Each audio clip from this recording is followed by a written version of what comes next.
Aloha and welcome to Island Connections. I'm Ibrahim Aoude.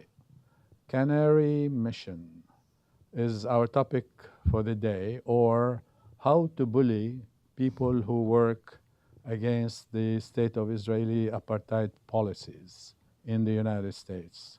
And we have with us Professor Cynthia Franklin, we call her Cindy, from Department of English at UH Mānoa. And also we have George Hudes. He's a community activist and a beekeeper. And Noel Kent, Professor Noel Kent from the Department of Ethnic Studies, UH Mānoa as well. So we're going to be talking about the bullies who like to intimidate people so that they stop working against racist Israeli policies. So welcome you all. And Cindy, I know you have been targeted before by Canary Mission, before I have been.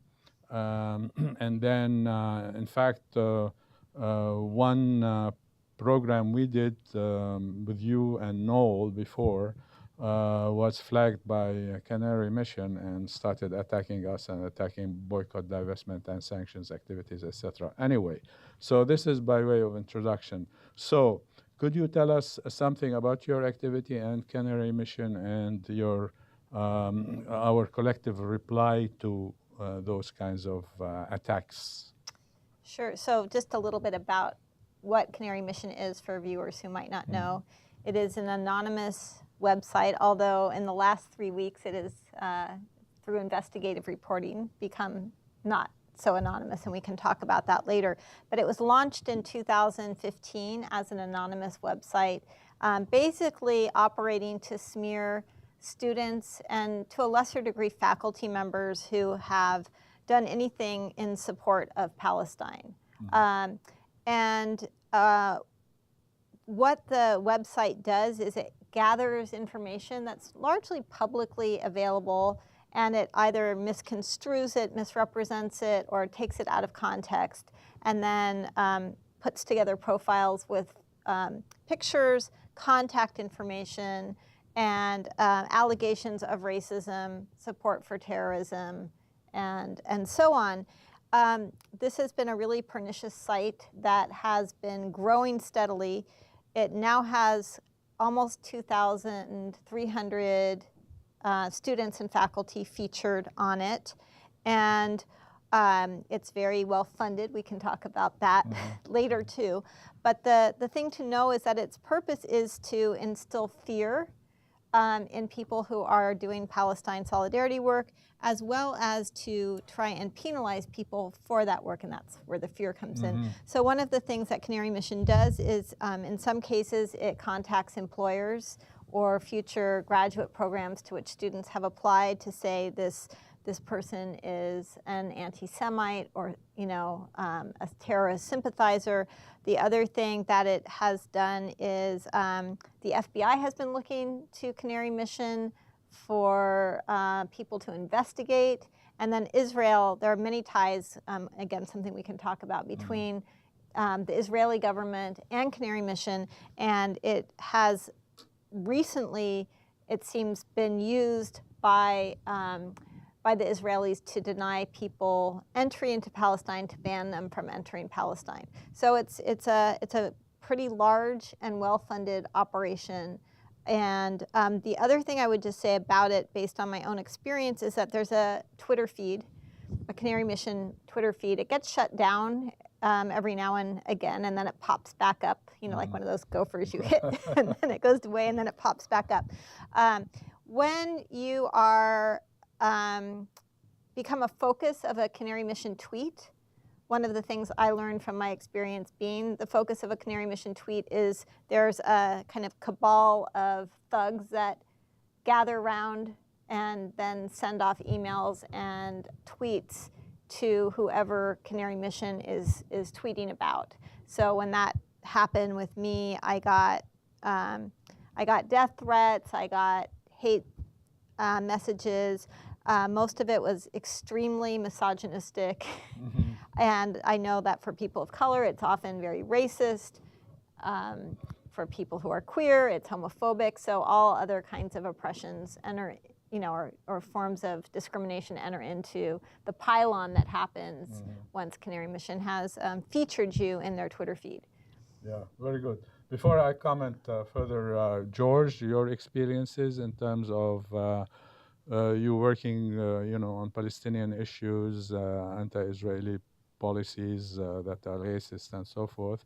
So what have your experiences been regarding those pro-Zionist groups like Canary Mission? Well, I see Canary Mission as having a provenance. I think it's one of its predecessors was something with the acronym SHIT list, which stood for self-hating or Israel threatening. So I was lucky enough to make the shit list, and probably all of you did too. Well, you had to be, I think you had to be Jewish. So they were focusing on Jews. They've become much more ecumenical now. Yeah. So the three of you might be there. Yeah. But Good. but so this goes back a ways, and that group was founded by an organization called Masada 2000, which glorifies a historical event in place in Israel called Masada, which is a almost complete historical fabrication in terms of making these people into heroes. The Sikari were they were assassins. It comes from a word for daggers, and they used their daggers against fellow Jews and fellow Romans. They were zealots. They were extreme zealots. Like ISIS now, maybe. Yeah. Yes. I mean, we were talking about, and so Masada 2000, they founded the SHIT list, and so I think what we see now is a child of that. And if we look at who buys into the Canary Mission, it's endorsed by something called Israel on Campus Coalition. Now, who is Israel on Campus Coalition? Their board has representatives of Hillel International, the United Jewish Appeal, AIPAC, Stand With Us, which is notorious for misinformation. So Canary Mission does not stand alone. It is endorsed, and I'm almost sure coordinates closely with the Israel on Campus Coalition. And then there's another organization or ministry, it's the Israeli Ministry of Strategic Affairs and Public Diplomacy. And their specific mission is Hasbara. In other words, propaganda. And the information, the profiles put together by Canary Mission, we can be certain are being fed back to that Israeli ministry, and that's where they're being used to prevent people from coming into the country. And this is to prevent Palestinians from being able to visit their families. It's used to prevent people from getting employment. I mean, it's in the U.S. Yes, and in Israel. And so if Israelis come to the U.S. and say things, speak the truth about Israel, then they will find themselves having a very hard time getting a job in Israel. So you have this kind of interlocking situation. And then while Canary Mission is doing this kind of stuff with academics and students, we see a parallel happening in the U.S. Congress.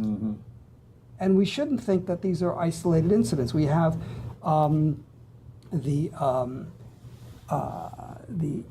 I'm trying to remember, the Anti-Semitism Awareness Act of 2018, which basically tries to conflate any criticism of Zionism in Israel with anti-Semitism. Which is anti-Jewish. Which would be anti-Jewish, and of course there are many Jews who are extremely critical of Israel and Zionism. And then we also have the anti-BDS legislation in Congress, which also seeks to make it criminal and to punish those who advocate boycott, divestment, and sanctions, try to exercise their First Amendment rights. So I think this is all connected, it's all coordinated, and Canary Mission is just the singing tweet of a much more comprehensive Right. approach of trying to really devastate people who speak the truth Yeah. about Zionism. Yeah, they target everybody. Just like AIPAC, you mentioned AIPAC, America-Israel Public Affairs Committee, which is actually very influential in Congress, in D.C., basically, and around the country. I mean, and they are really horrible. And these are supporters of Canary Mission. We will talk more about that. Noel, your experiences as regard to anti-Israel, anti-Zionism, pro-Jew, for instance. I know you come from an ethical, a Jewish ethical, moral commitment to humanism and all of that. So how come you are anti-Israel? Then you must be anti-Semite, or because you're Jewish, you might be self-hating Jew or whatever. Oh. So what are your experiences? I'm just preparing to fast on Yom Kippur, so I don't think I'm a self-hating Jew. Yeah, good. But maybe not looking forward to that fast either. When I heard about this Canary Mission, I hadn't heard of them before, but when I saw that I was actually, one of the bad people listed on there, I felt sort of a surge of joy, as bizarre as that seems, because I realized that we are having a real impact, that BDS and all of the fight that we're making is really, it's getting to the top. And by the top, I mean Netanyahu, and I mean Aoude, I mean the people who have, the American financiers and casino, people who basically are financing this. And, we're having enough of an impact, so they have to basically establish an organization like this and attempt to blacklist us and terrorize us. They're basically terrorists themselves. So I felt really good. We're having this impact. We're really, and I know Netanyahu identifies, and some of his other people have identified BDS as one of the major threats to to their ability to hang on to this colonialist regime. So, I'm great. And I like this. This name is sort of very strange. Canary Mission. Is this the canary in the coal mine who's signaling mortal danger to coal miners before there's actually a cave-in or something like this, or an explosion in the mine? It basically speaks of the kind of paranoia that really is what present-day Israel has been built upon and thrives on. Right. So I think it's worth sort of getting to the roots of this whole Canary Mission phenomena to understand there's something deeper here and really more sinister than what we're seeing. Yeah, wonderful. And for that, we're going to start detailing stuff like BDS, Boycott, Divestment, and Sanctions. And this is a campaign, so a global campaign, actually, primarily in Europe, the United States, against Israel in terms of boycotting Israel, divesting from Israel, and having sanctions against Israel. So could you tell us more about that, Cindy, since you have been very active in this? I am a member of the organizing collective for the U.S. campaign for the academic and cultural boycott of Israel. The acronym is US ACB, and we work closely with ACB in Palestine, the academic and cultural boycott of Israel.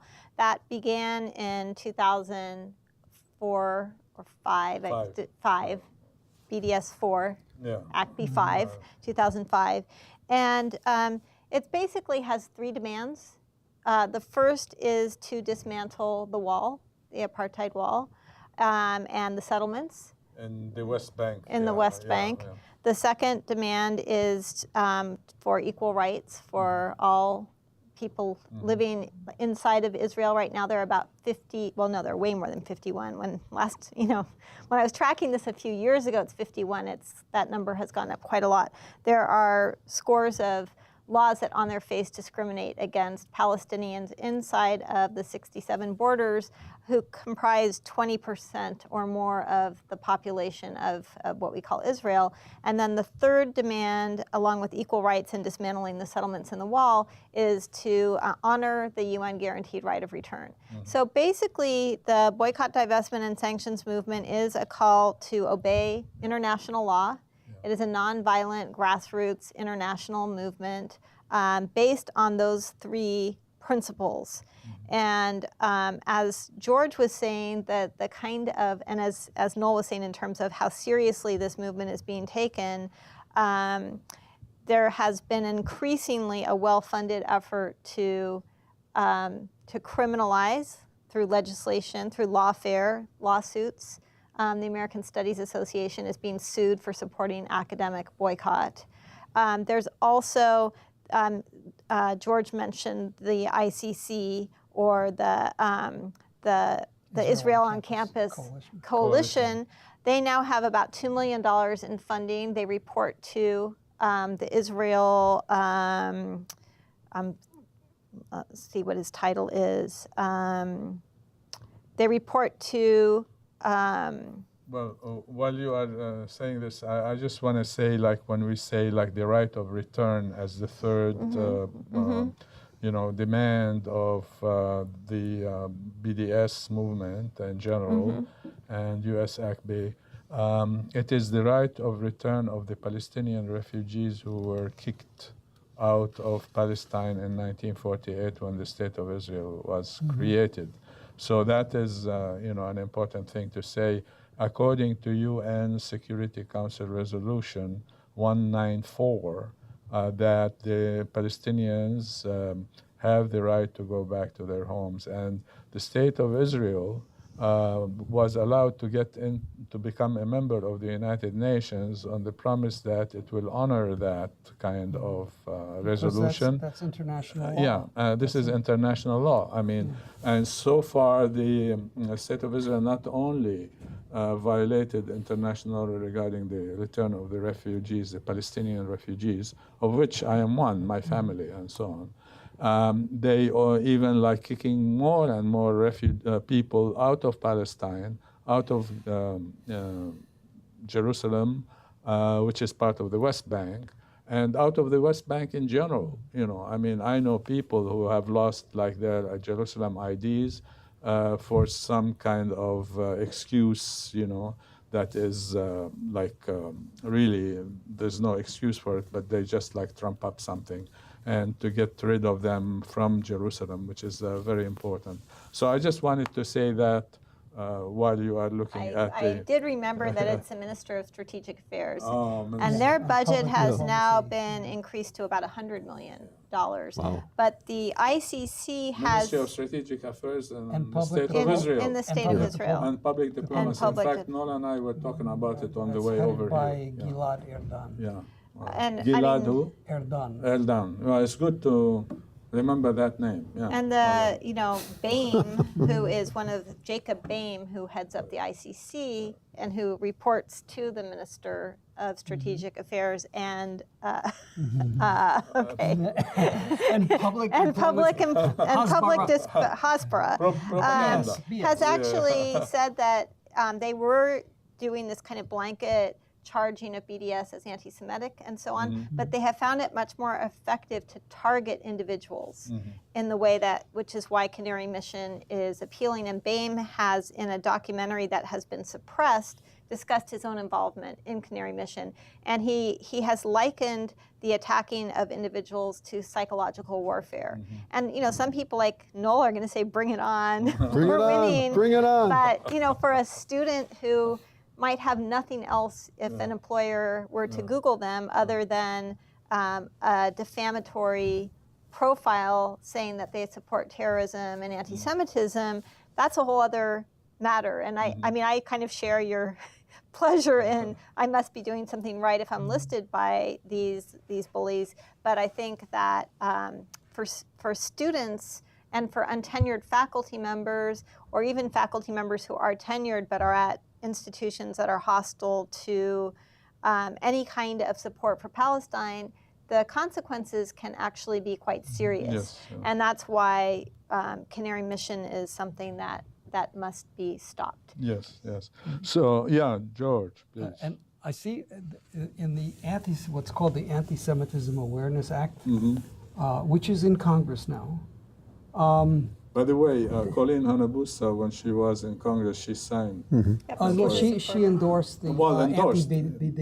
BDS. Yeah. I don't think she. No, she did endorsed that. She's a Yeah. sponsor of that. she's actually. sponsored. Yeah. She's a Bye-bye, Hannah Hanabusa, Busa. yeah. But in any case, And a proud they're and they're defiant one. trying to make the universities, turn the universities and colleges, all educational institutions, into policemen that would enforce a prohibition against criticism of Zionism. Because by conflating criticism of Israel and criticism of Zionism with anti-Semitism, they say that if that's happening on your campus, we can deny United States funding for educational programs. And so, of course, the university administrators don't, and students and faculty also, don't want to have their funding cut. So, but by what Congress is attempting to do is to turn the universities into policemen to enforce a ban on criticism of Zionism in Israel. It's quite evil. And you can really see this as a coordinated, somewhat diabolical effort. And I think in one that's intensified by and it's augmented by the Trump administration and the repression on college campuses, the burgeoning of white supremacist movements on campus. These are happily supporting each other, I think, and people that are speaking out on behalf of Palestine are finding themselves subjected to being secretly recorded in their classrooms, and then these recordings are being blasted out by right-wing radio talk show hosts, as happened to Randa Jarrar last week. And then as a consequence, her windows were smashed in her car that day that the recording from her class was broadcast.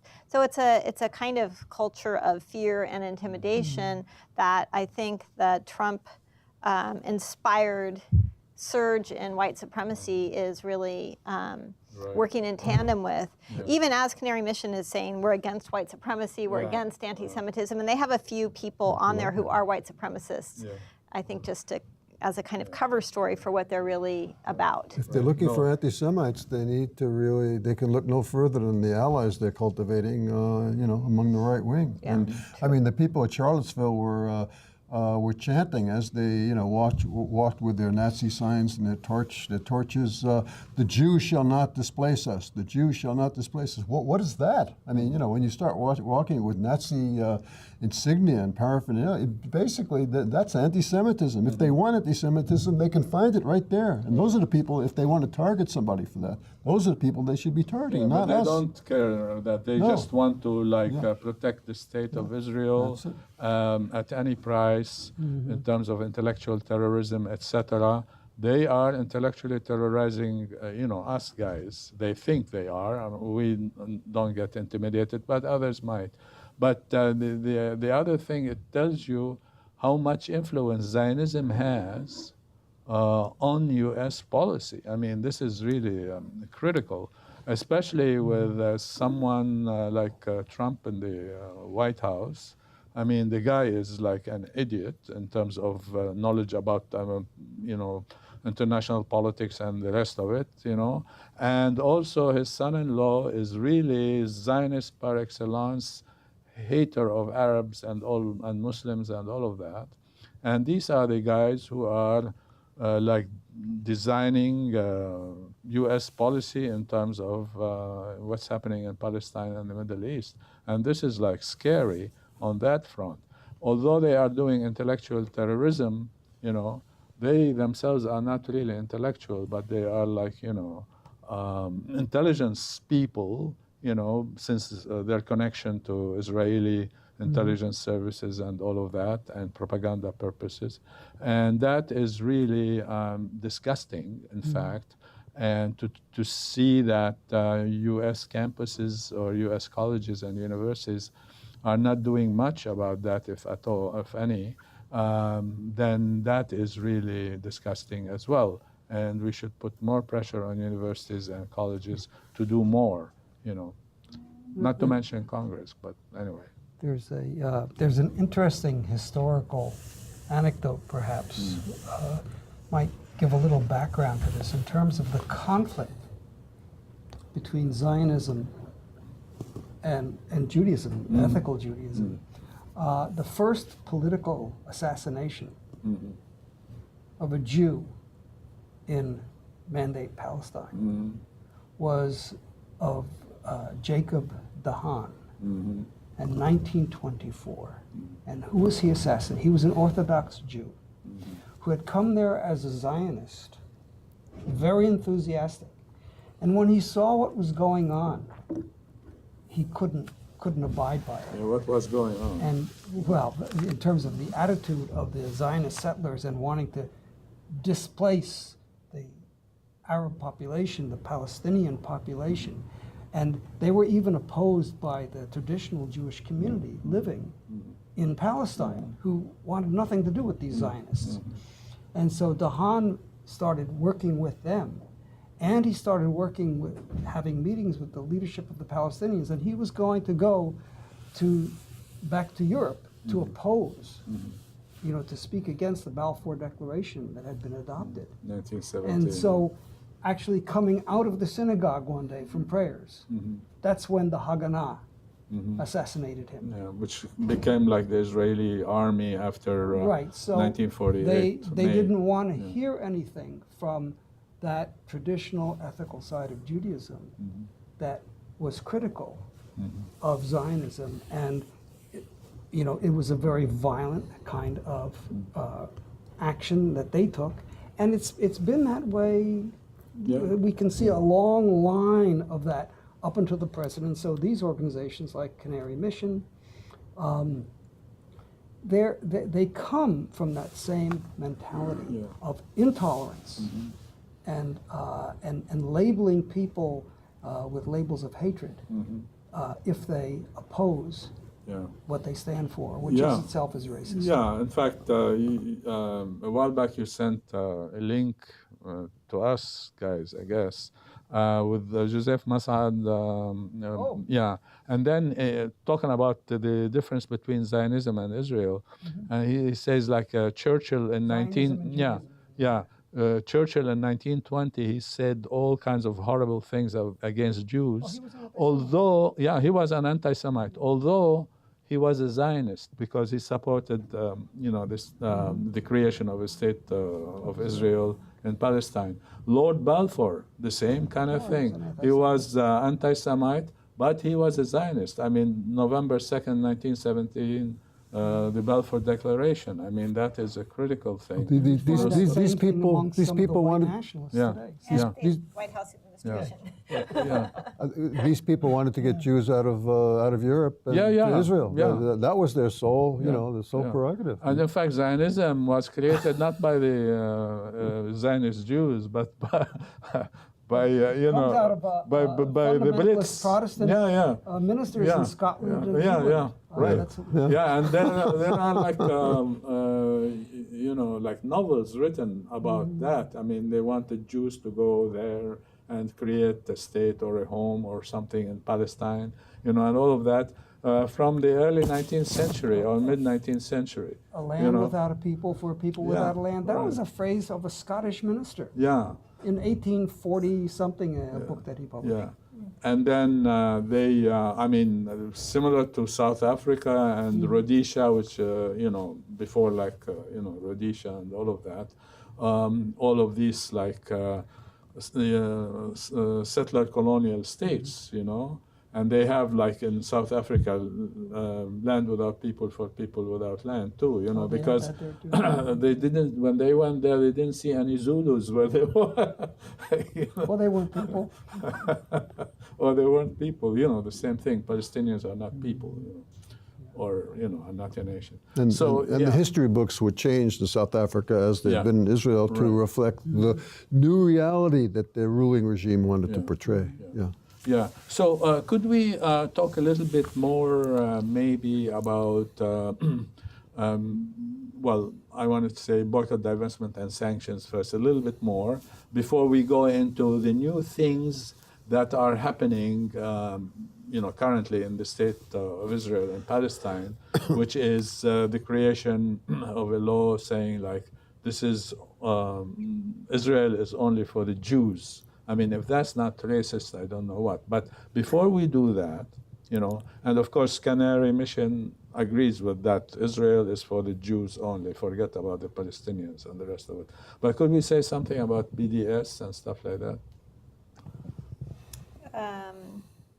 I think that BDS is really behind a lot of attacks that don't even seem that they're about BDS necessarily. Yeah.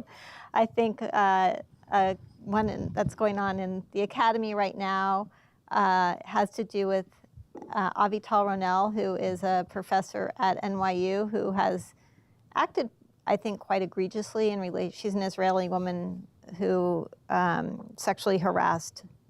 was found to have sexually harassed an Israeli student of hers, and there was a letter of defense on the of Ronell before all the facts were known. That there was a draft of it that Judith Butler had initiated and signed, and there I think that letter was seized and linked and leaked by people that have wanted to take Butler down for her BDS activism. And so #MeToo is being used as a kind of cover story to attack BDS and to actually attack Judith. Me Too, Oh, yeah. #MeToo.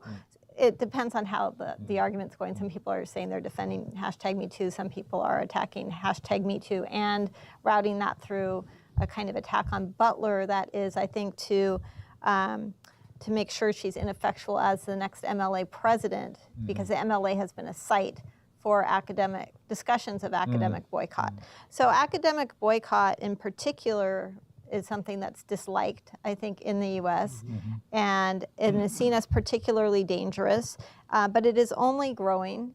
There is a study abroad campaign that U.S. ACB has been working on to call attention to the fact that the problem does not exist only in the settlements, but the problem exists throughout Palestine. So that for people to have study abroad agreements with these universities inside of Israel is to be supporting a racist, white supremacist, anti-Arab regime that and Palestinians cannot go participate in those study abroad programs. So I think there's a lot of initiatives. Cultural boycott is gathering a lot of strength. A lot of singers are not A lot going of there. people are refusing to go. So BDS, I think, has become stronger and stronger. It has, I think, entered the mainstream of things. And at the same time, so too, all of this lawfare is gathering force in response to it. Yeah. Another thing, like a lot of churches in the U.S. and in Europe, especially the U.K., stuff like that, have been going for BDS, boycotting the state of Israel and not investing there or divesting from it. You know more about that. I think we see two levels of BDS. One level targets just agencies, corporations, whatever, operating in the so-called occupied territories. In other words, Gaza, West Bank. There's another level, which Cindy talked about, which really you can't separate what goes on in the so-called occupation of Israel, because there are injustices in both places. Everything is linked up together. So the other level of BDS is focused on all of Palestine. Yeah, all of Palestine. And so far, many of the churches have focused really on the West Bank. On the West Bank. I think it's likely that will increase over time. I hope it increases over time. I think we should also, I think BDS is used, BDS, like it's some sort of evil thing. And I think we should try and be clear that BDS is just people exercising their individual or organizational rights. We have the right to buy from whom we want. We have the right to invest with whom we want. And we have the right to invite representatives of institutions, to join us if we want. And that's an important thing, because some people say, oh, you're stopping freedom of speech. There's no freedom. There's no attempt to stop freedom of speech. I think, and correct me if I've got some of this wrong, Cynthia. You know, it's BDS is against inviting speakers and cultural representatives, professors who are in an official capacity representing an Israeli institution. It is not the individual, because there are a lot of individuals we want to hear from. So maybe you can clarify that you know, that it's not violating freedom of speech. It's really directed against specific institutions. I mean, I agree with what you're saying, and boycott is a constitutionally protected right in the U.S. It's something that goes back. The Tea Party was a kind of boycott. The Montgomery bus strike, Back boycott. in the 1970s, I remember many of us did not eat grapes because this is the grape strike. Yeah, Nikes. Yes. You know, there have been many boycotts. Boycott of Arizona over State Bill 1070, in North Carolina over the bathrooms. So I mean, and yet it is actually, you know, because the law is something that is, as we see increasingly with Supreme Court appointments, not a disinterested body.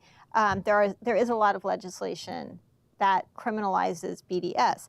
What you were saying about it being voluntary, about it being nonviolent, about it being a choice to just withhold, you know, invitations, to withhold work, to withhold consumer, you know, action, sponsorship is absolutely right. I do think that, you know, boycott is a somewhat blunt instrument, and things can get complicated because it's very easy in a way to say we can and will invite Israeli academics to our conferences, and we do, you know, I think the irony is it is the BDS proponents who are in the most dialogue with Israeli Jews and Palestinians, because actually you have a basis of saying we believe in human rights for Palestinians that allows for a kind of dialogue. So I think there's more dialogue with BDS. However, that said, there are some sticky cases.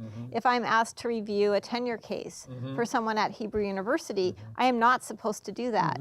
That can get kind of complicated if it's a Palestinian going up for tenure, for example.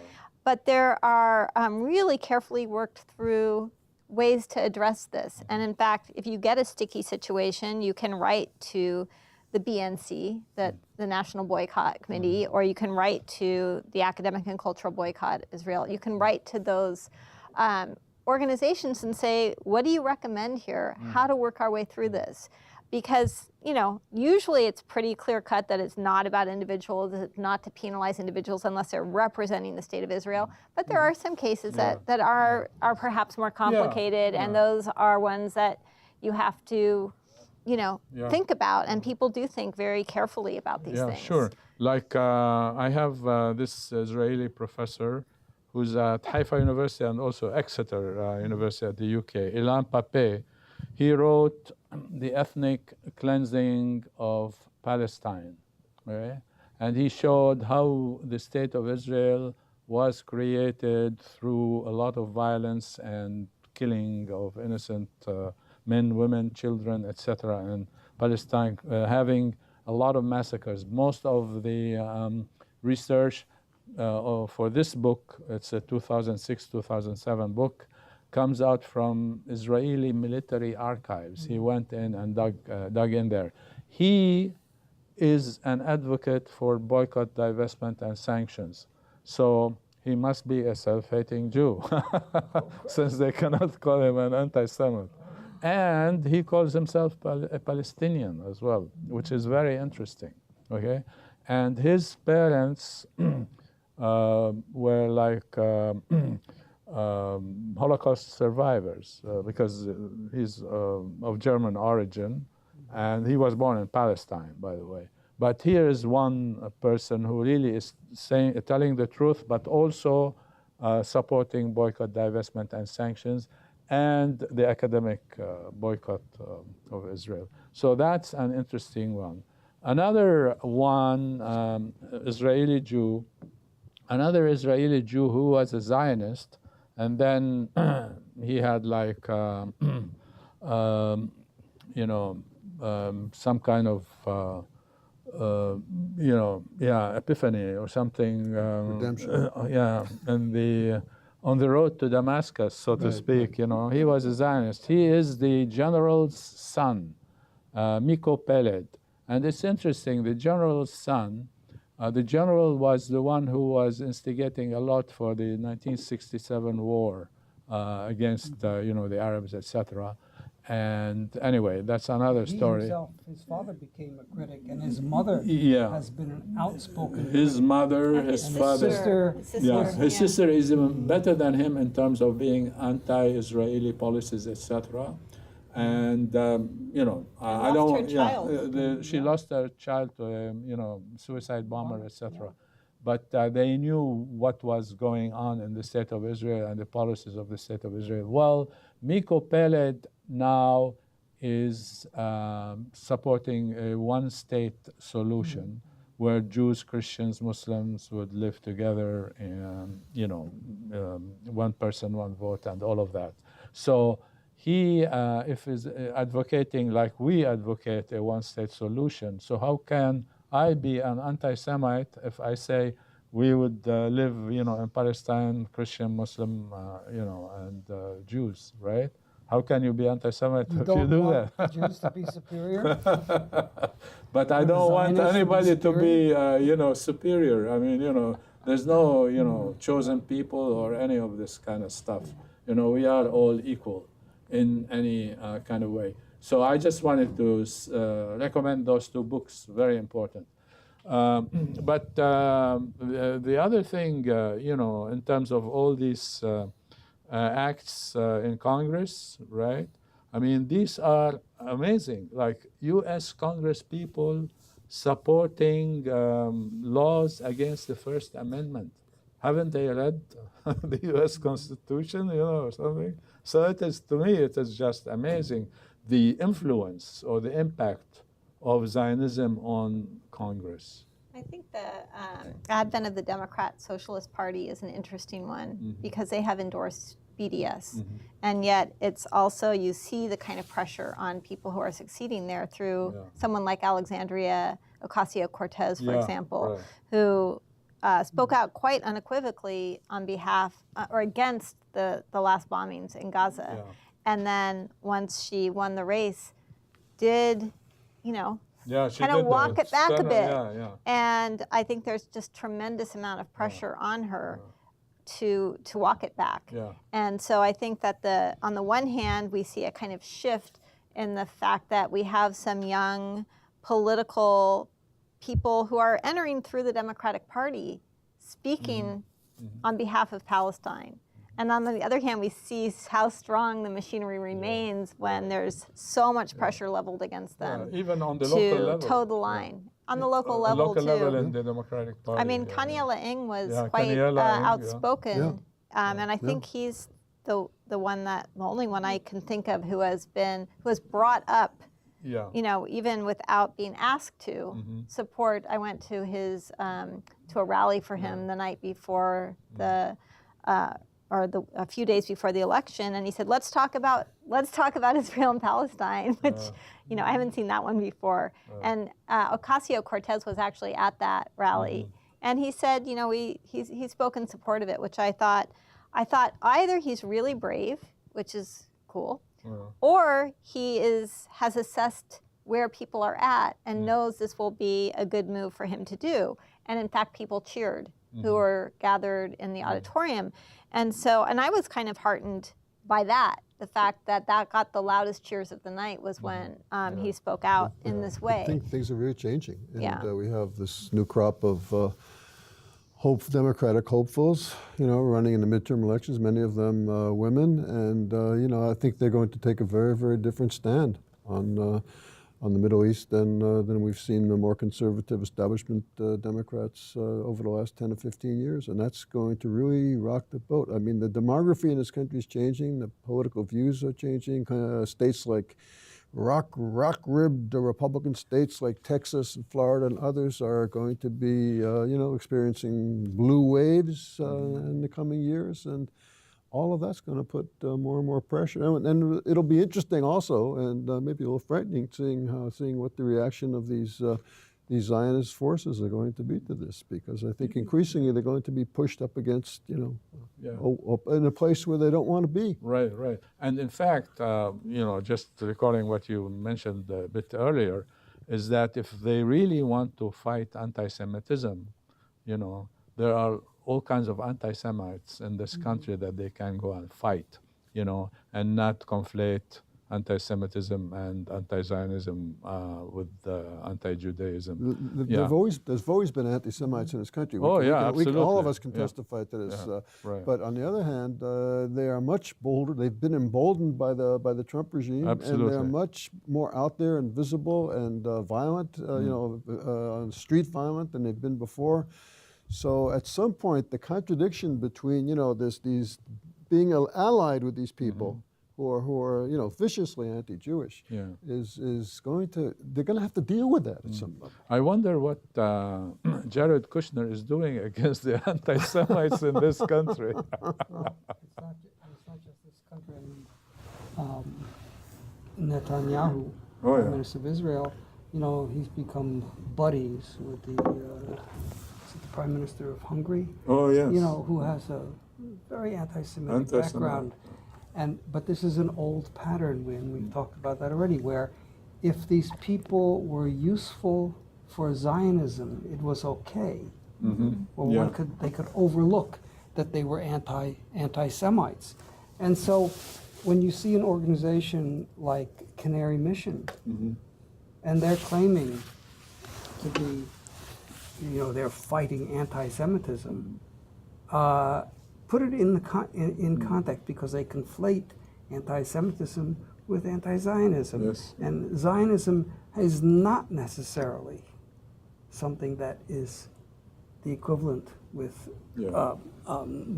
respecting Judaism or valuing its ethical traditions. Sure. There is, history to this kind of thing. Like there's this other self-hating Jew, Lenny Brenner, who wrote several books, showing, one of them is Zionism in the Age of the Dictators. And he was talking about how the Zionist movement in Europe, in Germany, in Poland, all of that kind of stuff, they were relating to those, Germany, Nazi Germany and all of that, how they were relating and dealing with the dictators of that period, pre-World War II, and have agreements with them and so forth, to benefit Zionism, but at the expense of the Jewish people. Lenny Brenner, that's why those Zionists hate Lenny Brenner. He has another book called The Iron Wall. There's another book much later called The Iron Wall, not to be confused by Avi Shlaim, But that Iron Wall talks about how Jabotinsky, a real, crazy anti-Zionist, anti-Arab, anti-Muslim, crazy Zionist, and how he was dealing with the Italian fascists and training Jews in fascist Italy. You see what I'm saying? And so they had this kind of relationship with anti-Semites in Italy, you see? So those are Zionists. So these are historic precedents that tell you that indeed there is a relationship, between the Zionists and the anti-Semites for the benefit of Zionism, but sacrificing the Jews, So it's an interesting one. There was another, a group of Jews were wanting to go to the United States, but they were diverted to go to Palestine at the time. And then when they discovered that, no, they wanted to go to they wanted to go to the U.S. the Zionist forces not only stopped them, bombed the ship, destroyed the ship. So they wanted them by force to stay in Palestine. Anyway, so we still have several minutes, but I want Cindy to tell us about this website, that tell us more about this website in opposition to Canary Mission. So this website that Ibrahim is looking at, oh, it's now up. Okay, welcome. It's the Against Canary Mission project, and this is a project that I'm proud to have worked upon. And it's one that was started because some of us who are college educators, as well as students who organize with Students for Justice in Palestine, started talking and saying, what can we do to help students who are feeling really scared and intimidated by being attacked by Canary Mission? And so we sent out surveys and kind of gathered a sense of what would be helpful to the students. And one of the things that isn't this website that I'll just mention is putting pressure on administration to take a stand saying, we don't support this. So students at Davis were the first to pass a resolution condemning the Canary Mission. The graduate students at Davis passed a resolution condemning Canary Mission. This project against Canary Mission also grew out of trying to do things to support students who are feeling really scared or intimidated by being featured on Canary Mission, or feeling scared to engage in Palestine work because they could get featured. And so one of the things that the Against Canary Mission project does is it profiles students in ways that celebrate their support for Palestine rather than vilifying or criminalizing that. And so it's a chance for students to say, I did this social justice work, I did this work for human rights, I did this work to protest violations of international law, I'm really proud of it, and here's what I've been working on. And so to kind of turn that around so that students could feel really proud of the work that they're doing, and also so that when an employer, a prospective employer is to search for a student, they might come up with this, if not instead of, at least as well as a smear job through the Canary Mission site. So that's what this project is, and it's also a place for people to ask for help. There's a contact us button, so that if you're feeling worried and don't know what to do, there are people working on this project who can help.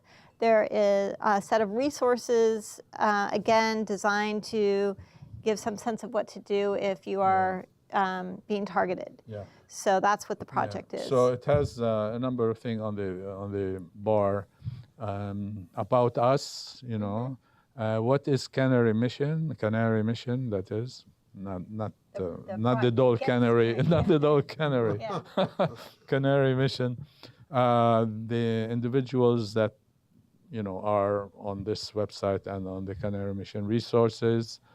Add yourself and contact us. So these are important things to educate people, in terms of the First Amendment. And these guys are really terrible, horrible bullies because of they have no respect for the First Amendment. Yeah. Can I just say that, just going back to where George started for us about the interconnections on things, one of the other really pernicious things that Canary Mission has been responsible for is that the David Horowitz Center for Academic Freedom, I think I have that title right, but it's named after himself and in the name of academic freedom, and he puts up hate posters attacking students on their college campuses, calling them anti-Semitic, calling them supporters of terrorism, and his evidence, and this is a line on those posters, is a link to Canary Mission. And so, in addition to getting blocked from entering Israel, which is quite devastating for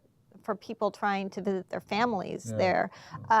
There's also this way that some students go to campus and find posters of themselves all over campus, and with the attribution tag from Canary Mission. So even though David Horowitz has denied involvement in Canary Mission, and I think perhaps that's so, what he's certainly doing is working in orchestration with Canary Mission. And the last thing I wanted to say about Canary Mission is that the anonymity is going.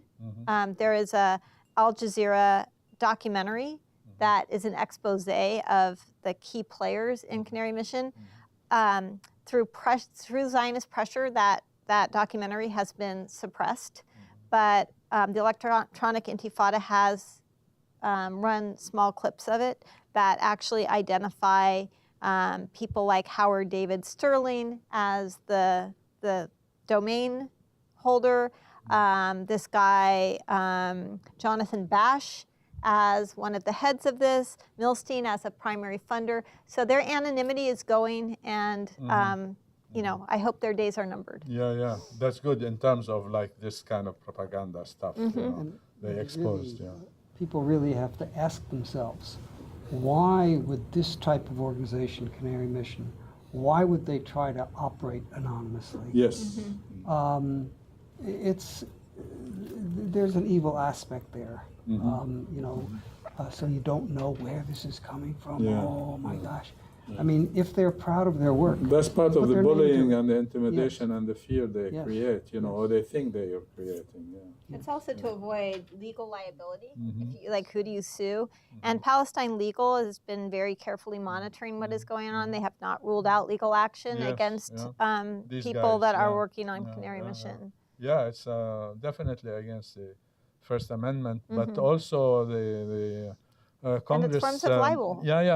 Congress people, I mean, should stop these stupid acts, you know, and not pass them into law, because I mean, this is like awful. I think, Yeah. what is it, 25 states now have passed laws where people will be punished for advocating or participating in BDS, freedom of expression, and I think there are another 13 states There's a lot that are pending. considering Yeah. legislation. So this is not just in Washington, it's not just on the campuses.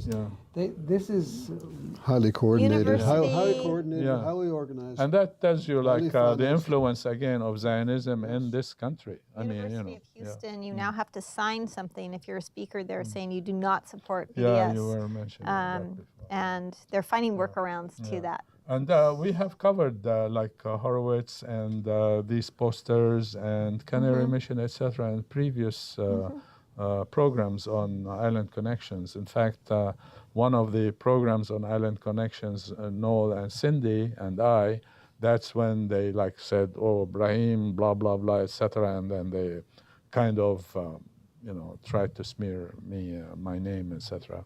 But we don't care about this. We're gonna go after them. Yeah. I just wonder why the American people tolerate this Yeah. kind of totally unethical and terroristic Yeah, activity. yeah, Absolutely. absolutely. We shouldn't tolerate Yeah, this. no, This is- no. It's a threat to yeah, all of our freedoms. yeah, exactly. Yeah, and they are supporting the fascists and the Nazis in this thing. You know, Canary Mission and the rest of it. Anyway, we're flat out of time. Thank you very much Thank you. for doing that. This is great, and mahalo nui loa, and see you next month. Aloha.